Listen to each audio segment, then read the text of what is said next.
regardez New World TD, nous vous disons merci pour votre fidélité légendaire et bienvenue dans votre émission Émergence de ce jour qui fait le plaisir de recevoir sur ce plateau Bernard Gbagba. Il est bien sûr chargé de relations publiques à Compassion Internationale Togo. Avec lui, nous allons passer à la loupe quelques sujets portant sur l'apport ou bien l'appui et contribution bien sûr des ONG aux couches défavorisées. Concrètement, ce qu'ils font à leur niveau, on va avoir le cœur net dans les minutes qui vont suivre.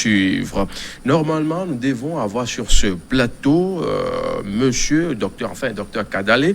Il est docteur Kadale Kondo, il est bien sûr directeur général de l'action sociale et de la protection de l'enfance, c'est ça, je pense. Hein? Oui, il est le directeur général de la protection de l'enfance. De l'enfance, il devait normalement être sur le plateau. Il devait être là, oui. Pour que nous puissions avoir le cœur net. Mais bon, changement de dernière minute, il sera là très très prochainement pour d'autres rendez-vous dans votre émission Émergence. Bernard, bonjour.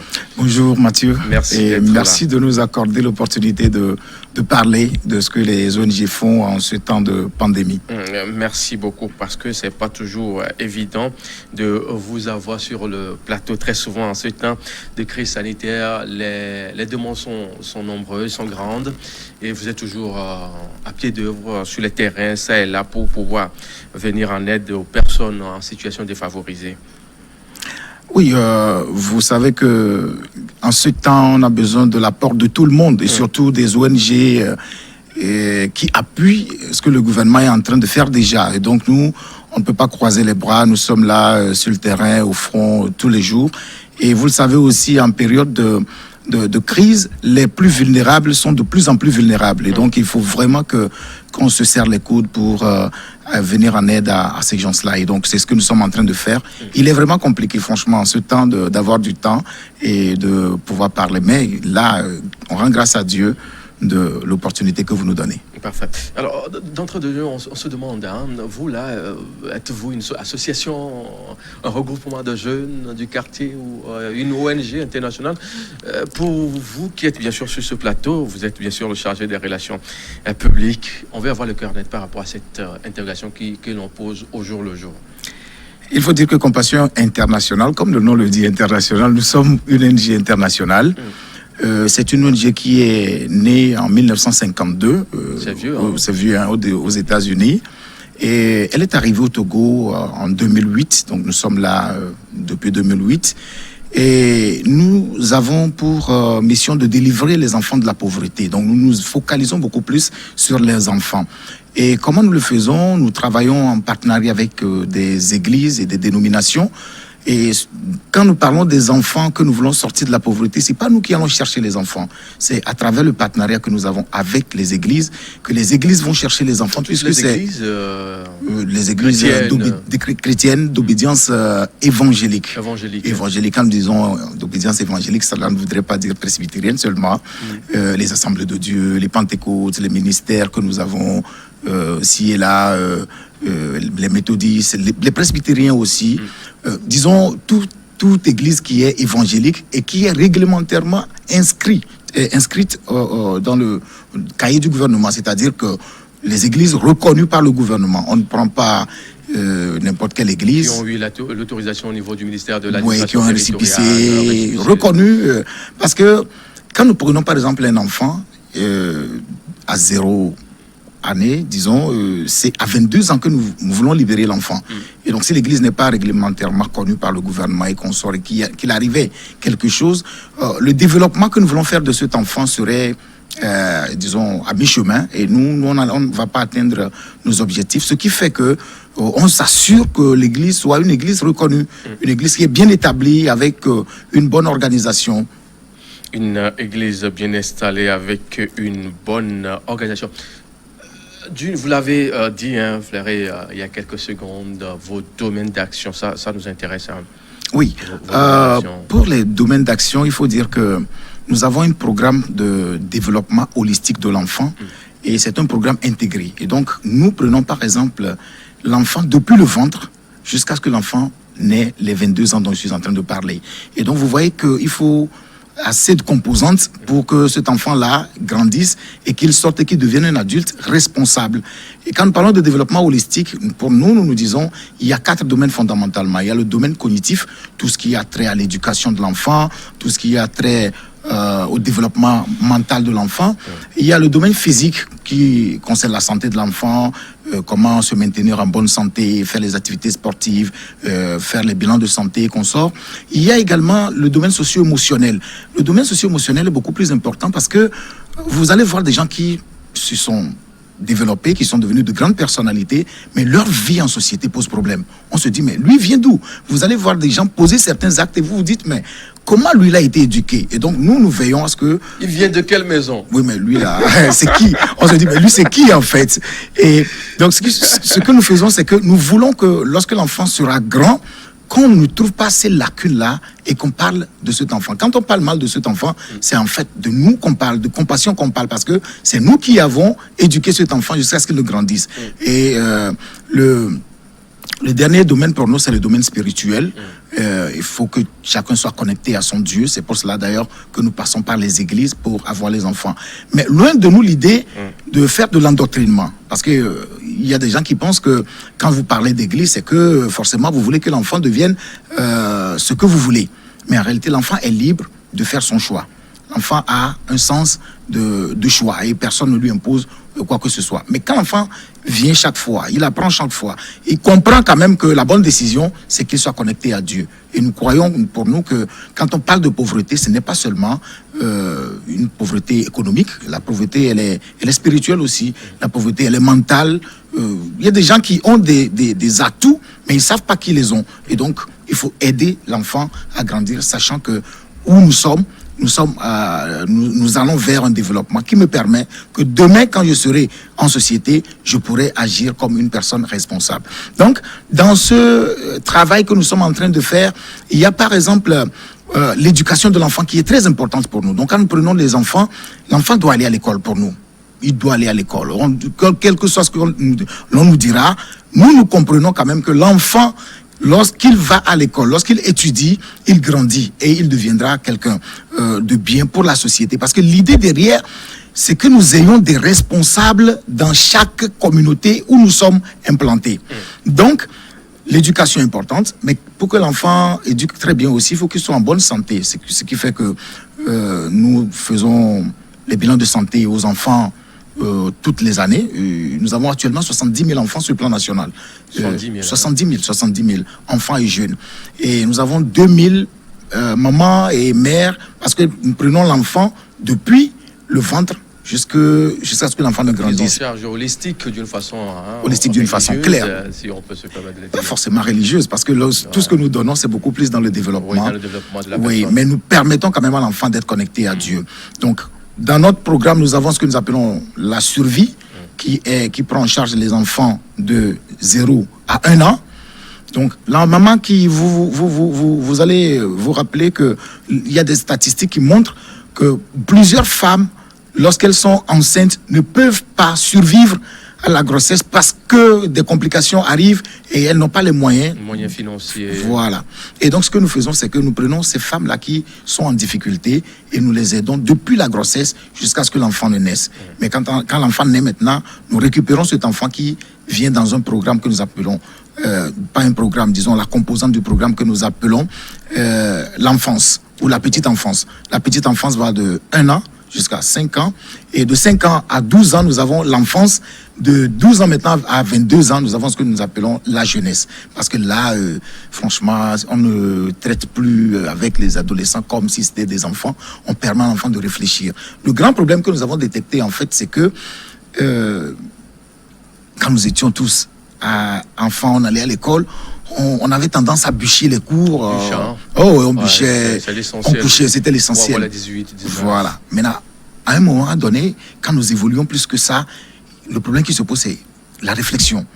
Dès que nous avons eu le bac et nous sommes arrivés sur le campus, on n'arrivait plus à bûcher parce que... C'est délicat, hein? Non, franchement. Et tu as... Avec près de 1000 étudiants, non. voit l'enseignant comme un petit oiseau devant là, très petit, on se dit, mais on est dans quel monde? Oui, et puis quand tu arrives en retard dans l'amphi, vous imaginez ce que c'est.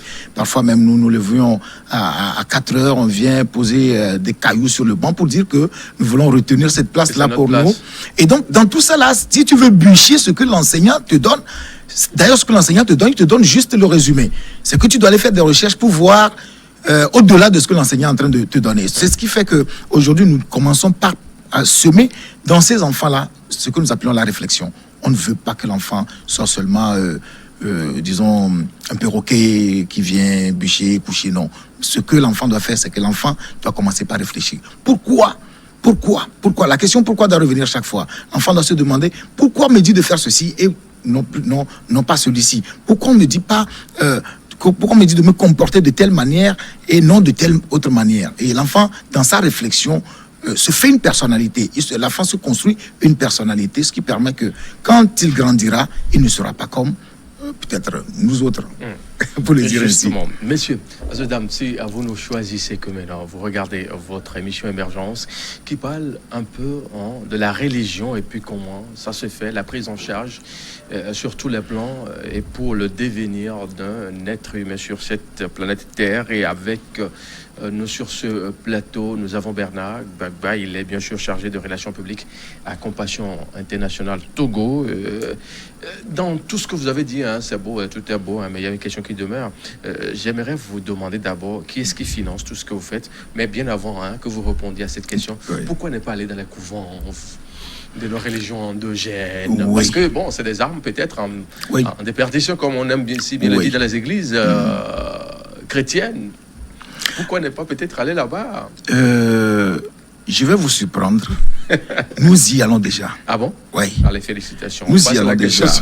Non, je voudrais continuer pour dire que vous irez dans certains de nos centres actuellement, il y a des enfants enregistrés qui sont des bénéficiaires du programme de compassion, dont les papas sont des féticheurs. Ce n'est pas que ils sont des adeptes, non. C'est le papa même qui est le patron du couvent, mais son enfant est dans le programme.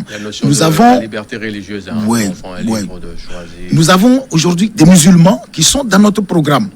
Ce n'est pas parce que nous sommes d'obédience chrétienne que nous écartons les autres. Parce que nous comprenons une chose. Si nous arrivons si nous voulons apporter l'évangile à d'autres personnes, nous devons faire comme Jésus. Jésus n'écartait personne. Jésus ne disait pas que c'est seulement les Israélites qui sont ma cible. Non, la cible de Jésus, c'est le monde entier. C'est pour cela qu'il a dit même que Dieu a tant aimé le monde. Il n'a pas dit que Dieu a tant aimé Israël. Dieu a tant aimé le monde. Donc, nous allons dans les couvents. Il suffit seulement que les prêtres et les dirigeants de ces couvents-là nous donnent l'autorisation que leurs enfants vont venir dans le programme, parce que c'est tous les samedis que les enfants se retrouvent dans le programme, dans les centres, dans les églises. Que le parent nous donne l'autorisation que son enfant sera là. Mais si le parent ne veut pas nous donner cette autorisation, on ne va pas l'obliger. Nous n'allons pas enregistrer un enfant qui ne va pas suivre notre programme. Le programme est holistique. C'est un développement complet. Et donc, on ne peut pas enlever une partie et accomplir les autres. L'homme que nous voulons bâtir, c'est un homme complet. Nous risquons d'avoir des hommes demi-faits, des hommes à moitié faits. Parfait. Qui finance? Qu'est-ce qui finance tout ça? C'est Bernard Gbagba? Oui, c'est des gens comme Mathieu, Bernard, qui Sarah, Dieudonné. C'est des individus qui soutiennent. Comment cela se fait? En fait, nous sommes une organisation de parrainage d'enfants. Et donc, on a plusieurs parrains dans le monde entier. Je suis un parrain. J'ai parrainé un enfant au Guatemala. Et à la fin de chaque mois... Pourquoi pas au Togo et en fait, c'est stratégique. Parce que quand vous prenez un enfant, par exemple, moi, je prends par exemple un enfant du Togo. Là, je suis sur Niveau TV. Et on s'est dit, OK, voilà Bernard Gbagba qui est là. L'enfant... me voit à la télé, dit ah voilà mon parrain, mais pourquoi ne pas venir habiter chez lui finalement? Il va quitter ses parents peut-être à Dapaon, il dit je vais venir habiter chez mon parrain à Lomé. Et ça va donner une complication parce que peut-être je ne suis pas encore prêt à héberger quelqu'un. Mais comme l'enfant exprime le besoin, ce serait compliqué, les parents ne pourront plus vraiment suivre. le mieux, c'est de prendre un enfant qui est à l'extérieur. Donc cet enfant-là, c'est peut-être une fois dans la vie que je le verrai, mais c'est de façon délibérée, volontaire, personne n'oblige. Donc c'est l'ensemble de ces parrains-là qui financent à la fin de chaque mois à un taux donné, et c'est ces sous-là qu'on utilise finalement pour faire les activités de compassion internationale. Donc ce n'est pas disons une fondation quelque part qui a des sous et qui nous donne pour le travail, non. Alors, on va s'intéresser à ce volet, bien sûr, de la maladie à coronavirus. On a vu également plein de congrégations religieuses, que ce soit au Togo, dans d'autres pays du monde entier, qui ont contribué d'une façon ou d'une autre. On a vu aussi des ONG, des OSC, organisations de la société civile, des associations qui ont fait des gestes et ça et là. Concrètement, vous avez fait quoi? Il faut dire que nous avons actuellement 294 centres de développement des enfants et des jeunes sur le plan national. Et donc, ça voudrait dire que nous sommes en partenariat avec 294 églises. Et chaque église a eu à faire des activités. Et donc, si je dois me mettre à dire tout ce que les églises ont fait, ça va être grand. Maintenant, je vais quand même donner quelques activités phares que nous avons menées. Et dans les centres de développement des enfants, les animateurs et les pasteurs qui sont là-bas sont allés visiter des enfants qui sont en difficulté, et ils leur ont apporté un soutien, des kits alimentaires, parfois même du cash, de l'argent. Les enfants qui sont en difficulté, qui ont des difficultés sanitaires, nous les accompagnons. Nous accompagnons également les familles qui sont dans une grande difficulté en ce temps. Vous savez qu'il y a des parents qui, à cause des restrictions, finalement, les activités ne marchent plus comme avant. Donc, on vient en aide à ces parents-là en leur donnant un petit sou pour continuer les activités génératrices de revenus. Et nous continuons aussi par appuyer les églises elles-mêmes, parce que en ce temps où les églises sont fermées, c'est compliqué vraiment pour le corps de Christ. Donc, nous venons en aide, nous appuyons ces églises partenaires. Il y a aussi le fait que nous avons réfléchi ensemble avec le gouvernement par rapport à la pandémie. On s'est dit, quand vous avez un partenaire et que le partenaire est en difficulté, il faut lui venir en aide. Nous nous sommes approchés de la coordination nationale de riposte contre la cellule de riposte. Oui, la cellule de riposte. Donc on était allé apporter un petit soutien. On est allé aussi apporter un soutien au ministère de l'Action sociale et de la promotion de la femme et de l'alphabétisation. On leur a donné du matériel de lavage des mains, une 50aine. C'est bien fait, c'est professionnel, c'est vraiment clean. On a aussi distribué quelques kits alimentaires, des masques chirurgicaux, des gants, tout ce qu'on peut apporter pour appuyer et le corps médical et le ministère de l'Action sociale afin de venir à bout de cette pandémie. Parfait. Gardez le fil. On va devoir marquer une courte pause pour l'information. On revient si vous nous choisissez que maintenant on parle un peu de tout ce jour en matière bien sûr de cette émission Émergence qui passe sur votre antenne. Notre invité Bernard Gbagba, il est bien sûr chargé de relations publiques à Compassion Internationale Togo. On revient dans un court instant. À très vite.